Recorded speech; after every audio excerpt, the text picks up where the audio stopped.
Today on Locked On Canadiens, are the Habs building a losing culture? You are Locked On Canadiens, your daily podcast on the Montreal Canadiens, part of the Locked On Podcast Network, your team every day.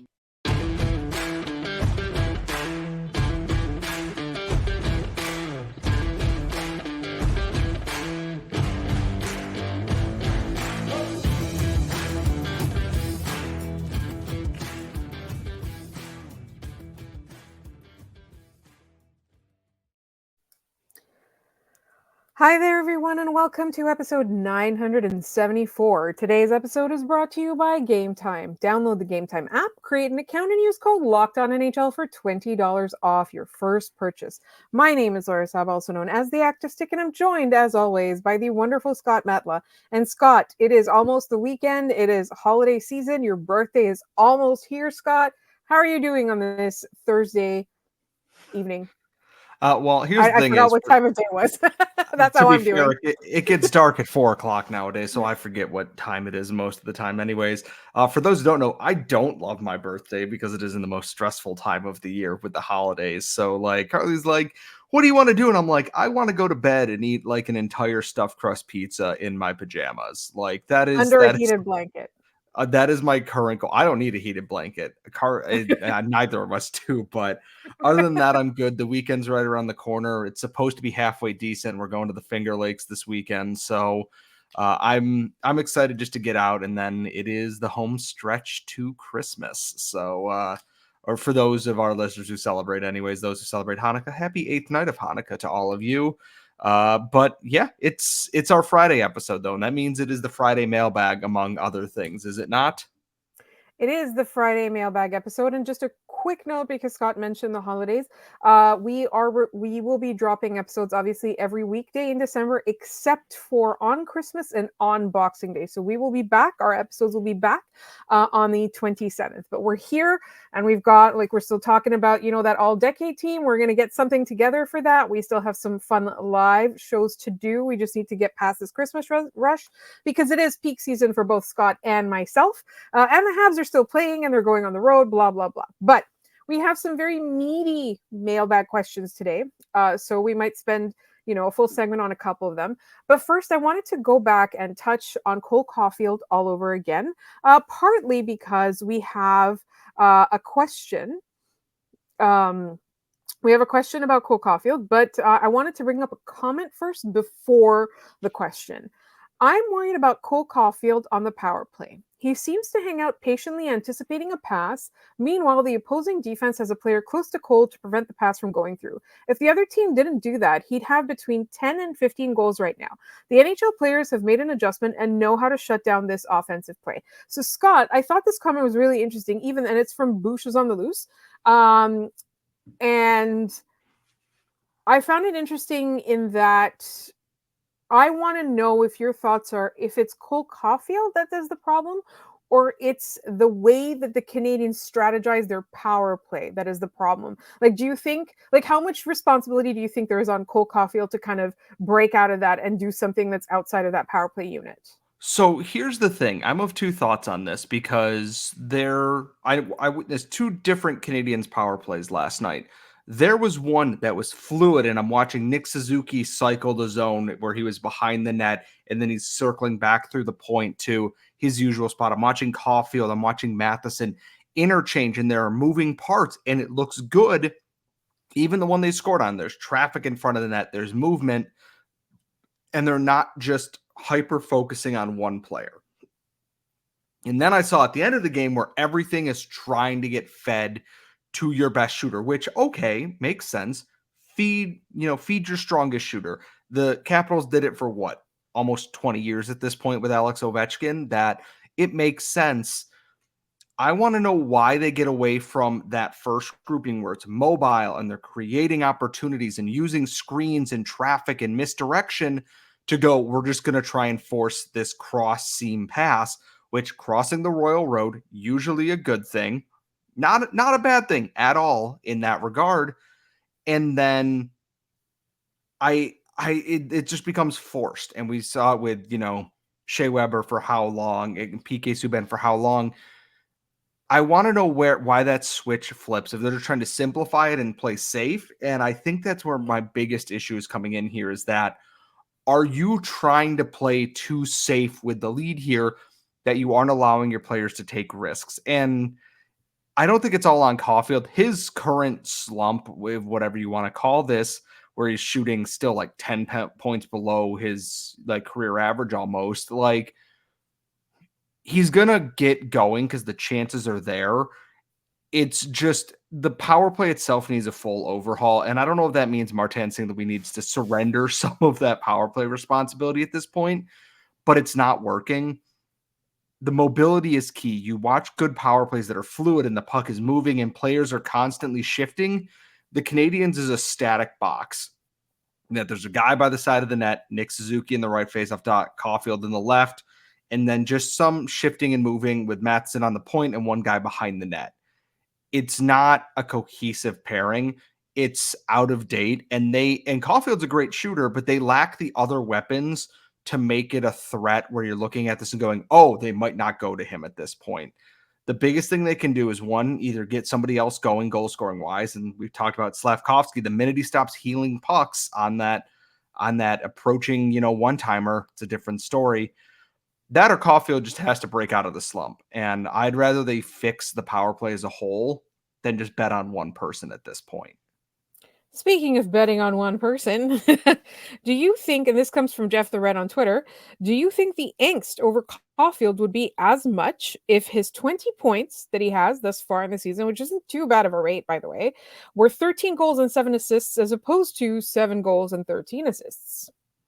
I think if he had 13 goals, nobody would be upset right now at all. If he had double-digit goals in general, I don't think anyone would be upset. I'm not super upset with the way his season has gone. It's frustrating because you know that he's right there. He's so close on so And he's many capable of chances. more. Exactly. Like, And we've seen him do more. that is the story of this Canadiens team this year, is that I have seen you do more and I want you to do more here. And to answer Jeff's question, though, that if he had 13 goals and 7 assists, nobody is batting an eye at this. They're going, 13 goals is pretty good. He's there to score goals. He's going to hit 20 pretty easily here. And that's a legitimately a great question, that if you swap some of these player stats, how different are we looking at the narration of this? If Josh Anderson had 3 assists, would we be probably, but still, oh man, that's a great question. I do think the outcry, and I use that term lightly as to not make it seem too bad, would be much, much, much less. I am inclined to agree with you there. And I think, like, honestly, I thought that question about the power play was just so, so good. And Jeff's question is so, so good. Like, a lot of things they're about perspective, right? So the power play question was about context, and Jeff's question was about reversing our perspective. And honestly, like, it made me feel better. Like, we talked about on our episode where we talked about whether or not, or how long, or what it would take to get Cole Caufield going. We weren't really worried about him. We just know his luck is not good. But the fact that the power play part of it, like, really does add a little bit more of an element of control to Cole Caufield about how this is going, and a little bit more control to the team about how this is going. They need to fix their power play. That's not something new. And I think that in itself is probably what it would take to get going. Now, I do want to remind everybody that if you do want us to answer mailbag questions, you can send them to us at lockedoncanadians@gmail.com. You can also leave them in the YouTube comments. Just put mailbag question or MBQ at the beginning. You can also send them to us on Twitter, LO_Canadians. We're also on all the other social medias. I'm at The Active Stick. Scott is at Scott Matley. You can catch us there. But we do like emails. Like, we like to hear from you, because some of the emails, like, it allows you guys a little bit longer, and you can give us your context and your story about becoming a Habs fan and all of that. In the meantime, we still have lots of other questions. We've got questions about disappointing prospects or players that have impressed and surprised us. And then we're going to talk about winning cultures, the adversity the Habs have faced this season versus last season, and so much more. And that is all coming up in just one moment here on Locked On Canadiens. But first, this episode is brought to you by Game Time. It is holiday season and you want to get your loved ones tickets to events that they will love. But guess what? Sometimes getting tickets is frustrating, stressful, and a lot of times you overpay for them. But you do not have to do that. This Christmas, you are going to be a hero to your loved ones and you're going to do it without any kind of stress. All you got to do is check out Game Time. Game Time has flash deals and it's so easy to use. It is the only ticketing app that gives you complete peace of mind with your purchase. See the view from your seat before you buy so you know exactly what to expect when you arrive. The all in prices show your total up front so you know you're getting a great deal without hidden fees. You don't want those hidden fees. You want to be hero to your loved ones without paying extra fees. So you can buy you can buy tickets in literal seconds with just 2 taps. So take the guesswork out of buying tickets with Game Time. Download the Game Time app, create an account, and use code LOCKEDONNHL for $20 off your first purchase. Terms apply. Again, create an account and redeem code LOCKEDONNHL for $20 off. Download Game Time today. Last minute tickets, lowest price, happy loved ones, guaranteed. All right, Scott. So we have some really, really meaty questions today. And one of them this is a second question from Jeff the Red. So hi, Jeff, and thank you so much for your question. Hi, folks. Which Canadians players, NHL or prospect, so it has to be the Habs, but it could be NHL or prospect, are you most pleased with in their development so far this season? And which ones are the most disappointing thus far? I think the pleased one, and we talked about this a little bit after the Penguins game, Jaden Struble has just blown me away this season with just how polished he looks for someone who had like 10 professional games coming into this year at the end of last year with the Rocket. He looks phenomenal out there. I've been really just blown away with how good that he's been this year in the AHL, now in the NHL too. It's forcing a lot of very difficult questions of the Canadiens coaching staff, which is a good thing when you are analyzing a team that is rebuilding and you're trying to decide what does your best lineup look like going forward. In Europe, Bogdan Konyushkov, who's playing in the KHL, is someone that I didn't know much about, really didn't, understand the pick when it was made. And he has done a very good job as a young guy playing in the KHL. I'm actually looking up his numbers in the background. And I should apologize. I know Patrick Bexell has an article coming out on this. He and I have the same birthday. Huh, neat. Anyways, he has 20 points in 40 KHL games this year, which is really, really impressive for a very young defenseman here. I'm going to take a look at his team scoring here just to see where he ranks. And he is 5th on the team in scoring behind a couple of older players on that team. So he's on my impression list. I'm curious to see who's on yours, or do you want me to kind of give my who's on my disappointments so far? Do your disappointments. And I've harped on this a lot, and people have read the recaps at Eyes on the Prize and everything. William Trudeau's fall from grace from last year to this preseason, where he was like right there. He was a guy that I thought was going to steal an NHL spot, to whatever he is doing right now is something I'm looking at and going, what are we doing here? What happened? Like, what happened to your game? This is it's mind blowing. It's like someone took all the the skill out of his body, like the Monstars in Space Jam. Like, I have faith that he can figure it out, but it's so rough right now that he looks a lot like Josh Anderson or Justin Barron at the NHL level, where a mistake is just trying to make something happen, it all going wrong, and then just catastrophically, careening from there. He's gotten better as of late, but he's far from the player that he was last year. And the emergence of someone like Logan Mailloux, and then our Jack guys there right now, Jaden Struble before that, we're making it harder and harder for him to keep that same ice time to figure it out.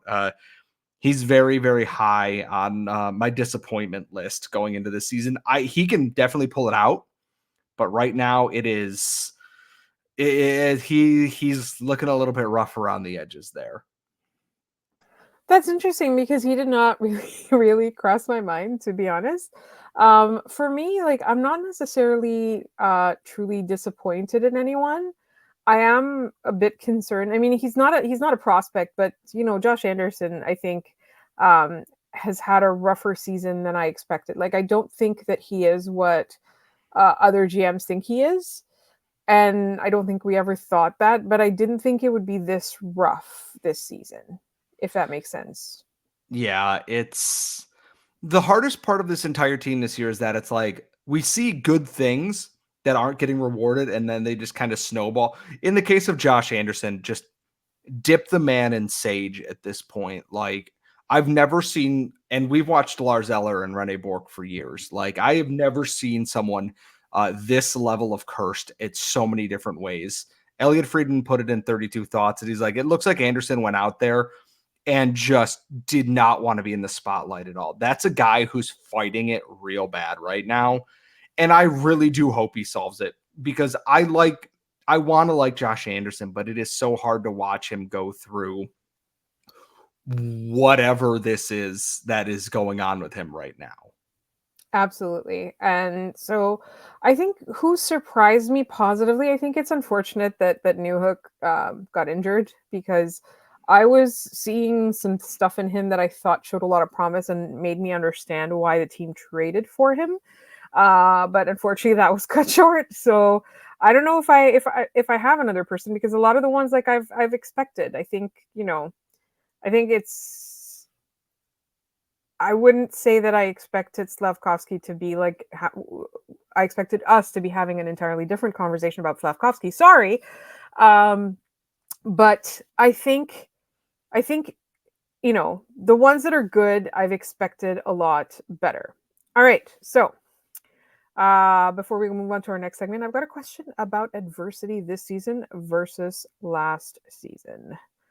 Um, and then we can spend a lot of time on the winning culture question.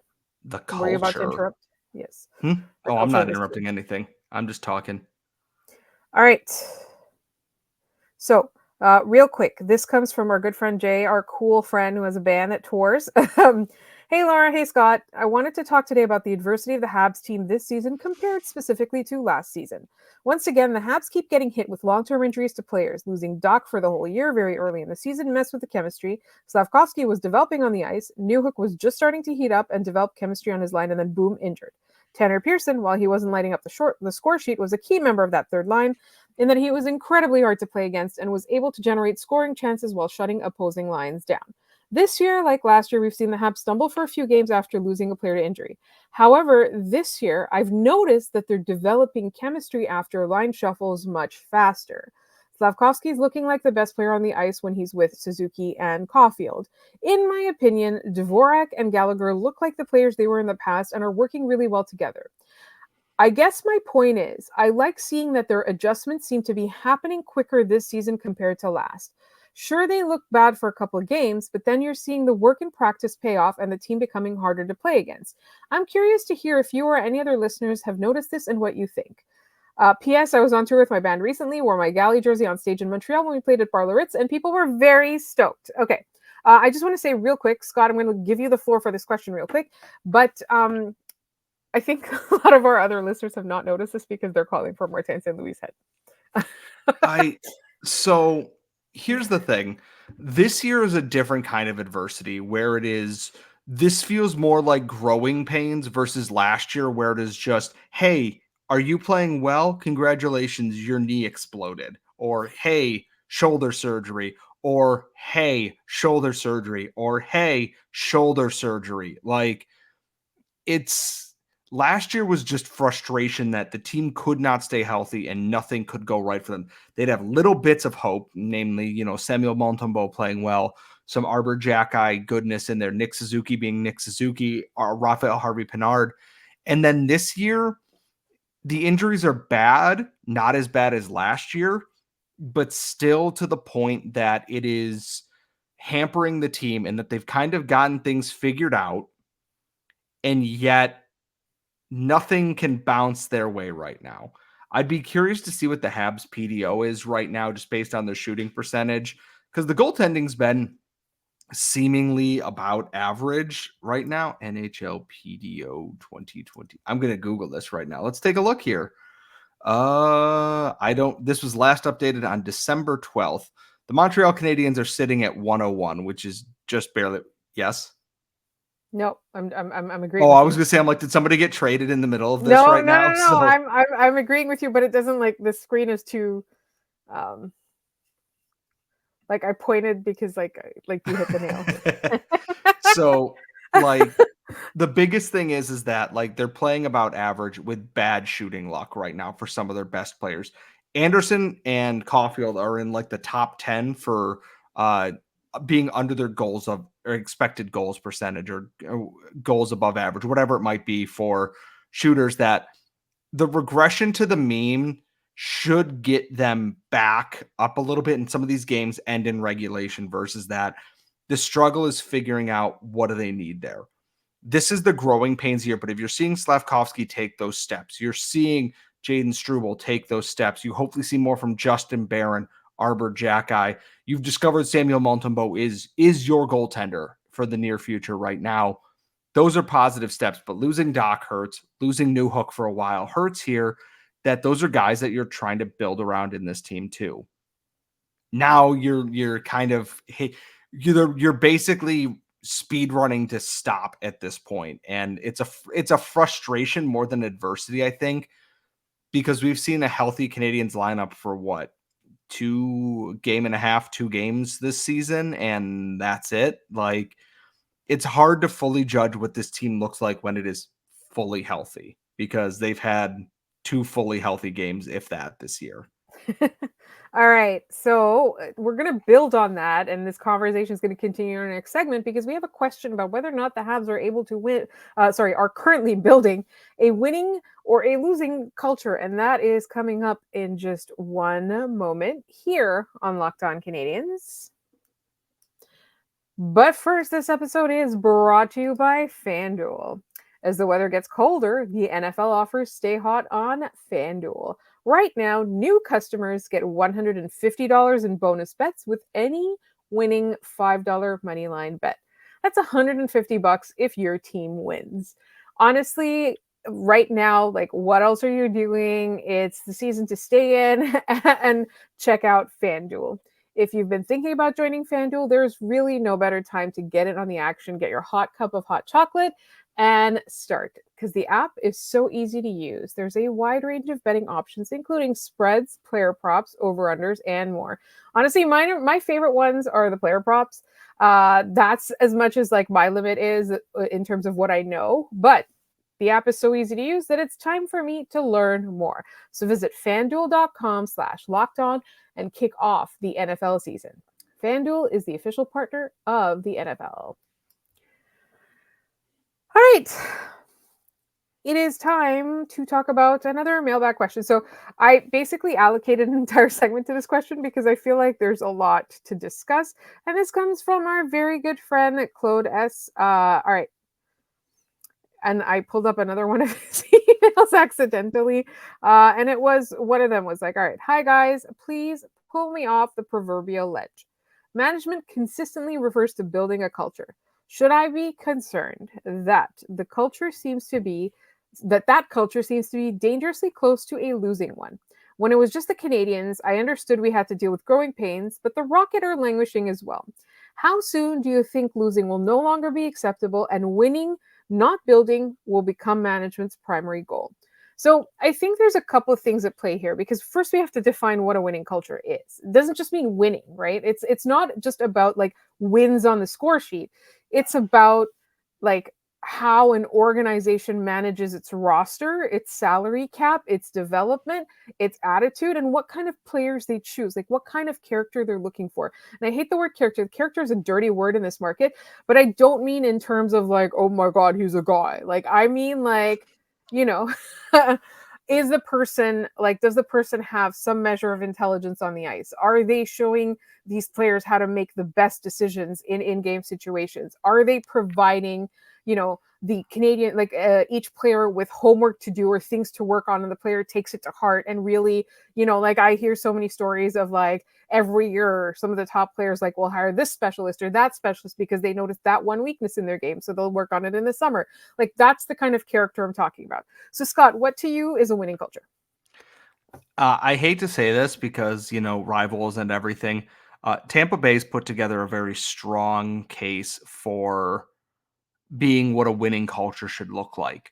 They are a successful team with high standards at the NHL level. They are not afraid to take risks to capitalize on that and to exploit the loopholes in the CBA. Remember, $18 million over the cap, LTIR and everything. Now every team in the league does that. That's a good, and their AHL team is always competitive, even if it is not loaded with talent. It is competitive. It is feisty because they hold themselves to a standard for that. And I think that is because I look at Toronto. Toronto has its own toxicity in there, whether, it's you believe in what Kyle Dubas was doing or what Brad Treliving's doing there. It's unfair to put the Canadiens in that situation, but I don't think the Canadiens are on the path to a losing culture here. And I want to address the Rocket thing here because I'm getting this a lot. And I want to be level headed about this, but sometimes people who I can tell are not following things. And this is not to say that this question is coming from someone like that. The Rocket were one win away from the Calder Cup finals 2 years ago, made the playoffs last year. And the year before they went to the Calder or the Eastern Conference finals, they won their division with Joel Bouchard as coach. They've put together a thing of standards here. I also look at this year in that you can't fire a coach in the middle of it and get somebody else who's likely going to be better right now. This is a coach who I think has done a decent job at getting some of these first waves of these new prospects coming in and getting them to the next level. You are seeing Justin Barron at the NHL level now. You are seeing a guy like Jesse Olonen at the NHL level, at least slightly at this point. You are seeing Jaden Struble up there at this point. You are seeing Caden Primo getting better at this NHL level here. And some of that was credit to Joel Bouchard, who was his coach there too, but also Jean-Francois Houle. Now you're hoping to see Emil Heineman, who is joining the team, and Joshua Waugh, and maybe Riley Kidney, and then a guy, maybe not Elias Anderson, because he's obviously a little bit older than that, but these other players coming up and through there. You're seeing players be developed where before, you were lucky to get anything when Sylvain Lefebvre was here. This season has been tougher than expected because the goaltending has not panned out the way that they had hoped right now on that. I don't think they're breeding a losing culture. I think they're still holding players to certain expectations, especially older prospects, to use a little bit of a, oxymoron there, but I don't think they're breeding a losing culture. This is a team that wants to compete but is lacking the high-end pieces here. If the Canadiens were shooting closer to what their average should be, their record probably looks monumentally different at this point. Less overtime losses, more regulation wins. I'm not going to judge the culture of this team because it seems like the team itself is still very tightly knit and everything. You can see it in Buffalo and in Edmonton and in some of these other teams where the toxicity creeps in and it rots and the team itself is just falling apart. The Canadiens have struggles, and I think part of that is just a talent discrepancy against some of these other teams. They're not hopeless or hapless most of the time. They have bad games. They're going to. I'll worry more about it if they have games where they look like that game against LA where they didn't get a shot. Because even bad teams can bounce back. The Sharks have like a 6-2-2 record or something since getting shelled for 10 goals in back-to-back games. Like, things can change in an instant, and maybe a bit of luck changes the fortune and the perception around this team. I'd be worried if they were trying to demote guys to bring up players from the AHL to fill their spots instead that hadn't earned it. I'm not worried about the culture of this team or character or anything like that right now because they're still rebuilding. This is a team still working its way through, through the woods in terms of that. And I think for all of Martin St. Louis' tactical faults, he's not a guy that would accept losing, right? And that's really, really, really important. Like, we have issues with him and the decisions that he makes in terms of strategy and tactics. I really don't think that motivation is a problem. and building like, that mentality of wanting to win is a problem here. Like I think he understands, when you're winning, it's fun. And when you're losing, these are players that like wouldn't accept that. You know what I mean? And I think that's very much part of it, is the choices that you make in terms of personnel, both on and off the ice. I think we're going to end it here, mostly because we are out of time. Thank you so much for these really interesting, meaty. I love when their questions are meaty. I keep saying that. I keep calling things meat. All right. I should get my iron checked. In the meantime, please subscribe to this podcast wherever you get your podcasts, as well as on YouTube. You can find us on social media. I'm at The Active Stick. Scott is at Scott Matla, pretty much everywhere. On Twitter, the show is at LO_Canadians. And like I said, you can send us mail questions to lockedoncanadians@gmail.com. Leave them in the YouTube comments whenever you like. Just write MBQ or mailbag question when you want us to bring it up on the Friday episode. And before I let you go, remember that Locked On has launched the first ever national sports 24/7 streaming channel on YouTube. Locked On Sports Today is here for you 24/7, covering the top sports stories of the day with the local experts of Locked On, plus our national shows covering every league. Go to Locked On Sports Today on YouTube and subscribe to the first ever national sports 24/7 streaming channel. Thank you so much for listening, everybody, and we will talk to you next week.